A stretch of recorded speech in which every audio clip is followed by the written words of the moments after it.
বিসমিল্লাহির রহমানির রহিম। আজকে দেখাবো আমার ছাদ বাগানে যে মাচা দিয়েছিলাম, সেই মাচা দেওয়া সেই সবজি গাছের আপডেট।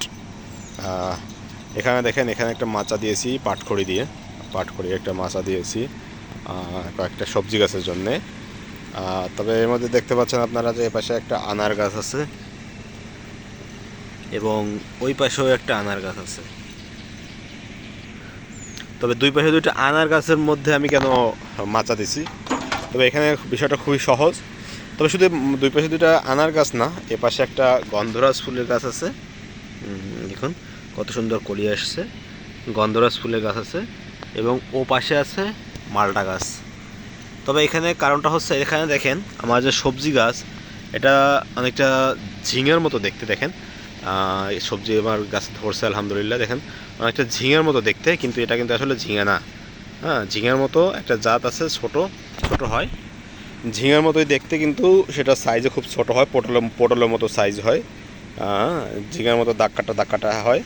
তবে এটাকে আমাদের এলাকায় কেউ তুরই বলে, কেউ তুত্তুরি বলে। কারণ এর ভালো অন্য কোনো নাম আছে কিনা এটা আমার যাচাই করা হয়নি। তবে এটা খেতে ঝিঙের মতোই লাগে, সুস্বাদু একটা সবজি। পটলের মতো সাইজ হয়। দেখেন এটা ফুল ফুটছে, এটা আর একটু বড় হবে, আর একটু বড় হলে মোটামুটি পটলের সাইজ হলে তখন এটাকে তুলতে হবে ইনশাল্লাহ। তো এখানে হচ্ছে দেখেন প্রত্যেকটা ডগায় দেখেন কত করে কুশিয়ে মানে ফল পড়ছে, গুটি পড়ছে। দেখেন প্রত্যেকটা ডগায় গুটি ফল পড়ছে। দেখেন প্রতিটা ডগায় আলহামদুলিল্লাহ। তবে এখানে হচ্ছে মূল বিষয়টা হচ্ছে এই যে এখানে আনার গাছটা রাখার কারণ হচ্ছে আনার গাছের গোড়া থেকে দেখেন গাছটা উঠছে, দেখছেন। যদিও এটার বীজ চারা তৈরি করার জন্য আমি অনেক চেষ্টা করছিলাম, তবে সেভাবে সফল হতে পারিনি। তবে বীজ হয়তোবা কোথাও থেকে এখানে পড়ছে, যার কারণে দেখেন আনার গাছের গোড়া থেকে গাছের রুটটা শুরু হয়েছে। তো একে আর নষ্ট করিনি, একে রেখে দিছি, আনার গাছের পাশেই আছে। আর যেহেতু আনার গাছ এখনও ছোটো, ফল আসতে হয়তো আরও 1 বছর লাগবে, তো সেক্ষেত্রে আমি ওটাকে এই সুযোগটাকে নষ্ট করি নেই, ওকে এখান থেকে উঠে মাচা দিয়ে দিছি। আরেকটা বিষয় হচ্ছে, এই পাশে যে আনার গাছ আছে এর গোড়ায় কিন্তু ওরকম কোনো চারা নেই, শুধু একে রাখা হয়েছে এই খুঁটি দেওয়ার জন্য, অর্থাৎ সাপোর্ট দেওয়ার জন্যে। যে মাচাটা দিব, মাচার যে খুঁটি, সেই খুঁটির জন্য ওকে রাখা হয়েছে। এই হচ্ছে বিষয় এটা। আর এই গন্ধরাজ গাছটা হচ্ছে এই কারণে যে গন্ধরাজ গাছের গোড়া দেখেন আরও একটা রুট আছে, এখানে একটা রুট হয়েছে, আবার এই দেখেন নতুন আরেকটা রুট হয়েছে, গজাইছে। এটাকেও নষ্ট করতেছি না, থাক, দেখি আল্লাহ ভরসা।